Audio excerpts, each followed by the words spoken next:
Hibris, no saber cuál es el lugar propio, especialmente respecto a lo divino. Tener un acto no es exactamente impiedad, es puedes recibir el regalo de un Dios y lo rechazas. ¿Está bien? Los que hayan leído Ajax, Sófocles, ¿se han dado cuenta de eso? Atenea le ofrece la ayuda y Ajax cumple. ¿Sí? Entonces, esa idea de no te sabes dar tu lugar como humano. También hay otras obras en las que se ve, por ejemplo, no recuerdo ahorita, que se habla del caballo de Ciro, de Ciro el persa, ¿sí?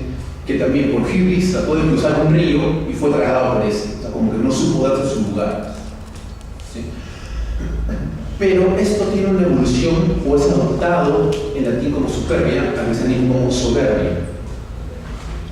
Y recordemos que el pecado más grave, según la jerarquía de Dante, por ejemplo, es el orgullo, la soberbia. Y es también es lo que motivó la caída de el malo, en el cristianismo, de Lucifer. O sea, Luzbel cayó en Lucifer por una cuestión de soberbia. ¿Sí? La cuestión es, pero ¿qué se ha jugado en este paso de la griega arcaica al cristianismo? Por ahí es donde me quiero llevar. Ahora, quiero ver ese tema de la Venezuela. Voy a hacer un ping-pong entre la historia y las ideas, por así llamarlo, y lo presentado en las narraciones de la Biblia. Es igualmente tratar el tema de la Venezuela en ambas acciones. Entonces, primero verlo como un ambas. ¿Sí? Dice, hay reglas básicas de la alquimia, ¿saben? Que son quebrantadas. Eso es clarísimo. Y hay un castigo por ello. O sea, todos los que caen en Venezuela siempre son castigados. Todos. Hasta donde mi memoria me ha dado, pero creo que casi todos, sí. Si se le ocurre una excepción, me lo dicen. Especialmente los enemigos principales, que terminan sin gloria alguna. Eso es algo también característico de los personajes que caen en hibris, para la griega clásica, terminan muriendo sin gran gloria. Odiseo también comete hibris y termina muriendo a manos del hijo ilegítimo que tuvo con Circe. Agamenón también cae en eso y termina muerto a manos de su esposa, pero no en batalla. Aquiles también cae en lo mismo, ¿saben? Cuando arrastra el cuerpo de Héctor. Eso está mal, no debe llegar a ese punto. Puedes matarlo, pero no jugar con su cadáver. Cae en hibris también Aquiles. ¿Y cómo muere? No muere en batalla. Todos mueren en contextos muy cotidianos, no mueren como guerreros, que era la ideal. En este caso, ¿cómo muere Dante? Bueno, se supone, nunca sale explícitamente, ¿no? Pero se pone Pula, que es el más once. ¿Y cómo muere Corofade? O el primero también muere humillado prácticamente. O sea, bueno, cuando tenía el cuerpo era rubio, y ahí pasa esto y termina siendo como juzgado y muere sin pena ni gloria. Pero, ¿cuál es la diferencia? Y hay la diferencia, y con eso es con lo que quiero jugar, es en la pauta para establecer cómo funciona la discusión. ¿Está bien? Y la hipótesis es la siguiente, que hay humanismo, por así llamarlo, en un sentido muy amplio, no se entiende humanismo en lo que pasa en el siglo XVI, en un sentido muy amplio de humanismo, como cuando se suele decir que los sofistas griegos son humanistas. ¿Está bien? Mientras que hay una referencia a un orden del mundo, más explícita. Para jugar, ya les he estado debatiendo un poco eso, está medio estriado, pero comparando, voy a servirme de este juego, que está en Grecia arcaica, Grecia clásica, dos periodos distintos. ¿Sí? El modelo en un heredero es sobresalir por una acción llena de honor, ¿sí? Y que sea única, especialmente si implica una buena muerte, una muerte bella. Para la griega clásica ya muy bien la idea es el buen ciudadano, el que sabe relacionarse bien con ciudadanos. Configuración de la vida en base a una ley divina, en la Grecia arcaica, no confundir con una teocracia. Es una formación de reinos organizados por clanes, luchando entre sí, un poco más violento, etc. Mientras que en la griega clásica tenemos la ley humana rigiendo, lo que en griego se llama nomos.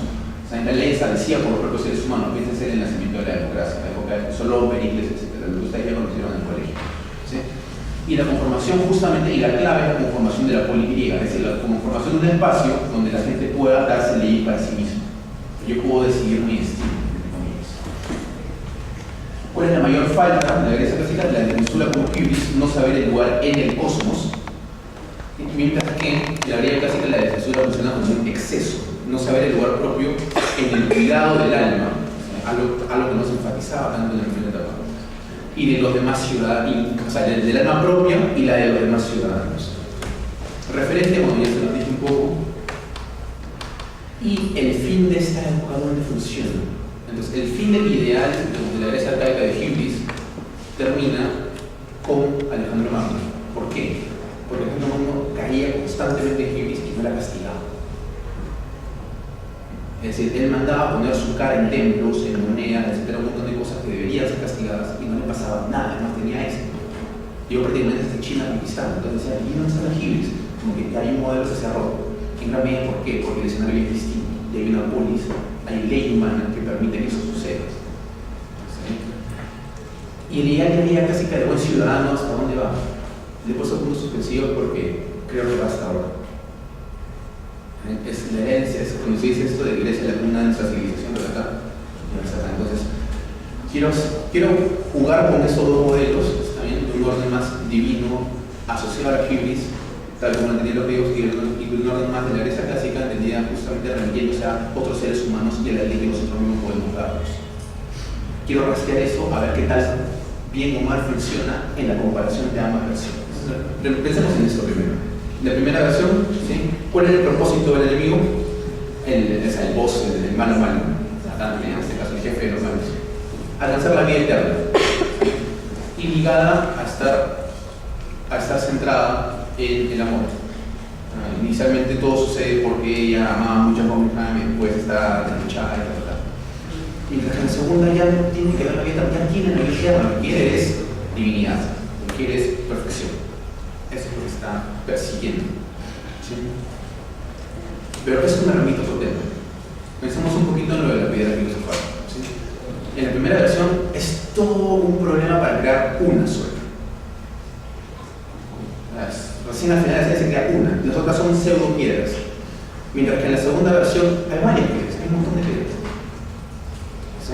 Hay una facilidad, digamos, es más fácil hacer esto del juego de la vida, de canjear la vida humana por la piedra en la segunda versión. Entonces, en la primera etapa el valor de la vida se presenta como no canjeable, eso es lo que estoy tratando de ver. ¿Sí? Pensemos esto justamente en todo lo que sucede con la madre, lo implicado en la conformación de la piedra misma, los ishbalanos al principio histórico de toda la narración, los soldados, como ya se forma la piedra, con la muerte de todos los soldados. Mientras que en Brotherhood eso se diluye o bastante, tal vez. Es importante la vida humana, pero está supeditada a un orden trascendente. ¿Sí? Con eso es con lo que voy a jugar. Finalmente, a Father no le importaba mucho, digamos, ustedes pueden morir, pueden vivir, no me importa, lo que me importa es que esto esté supeditado a mi búsqueda de perfección. ¿No? Son otros fines. Yo quiero ser como Dios, yo quiero tragarme a Dios. Ese es el plan. Pensemos también en el tipo de alquimia. Se nos presenta en la primera versión solamente un tipo. Y siempre el sacrificio humano, o sea, siempre está en referencia, por más de que la alquimia se vea como algo sospechoso, es sospechoso y finalmente va a ser malo porque se está consumiendo almas a través de la puerta. ¿Sí? Supuestamente así termina, o sea, con esa revelación de que al final todo uso de la alquimia implica que nosotros de este mundo les exportamos almas.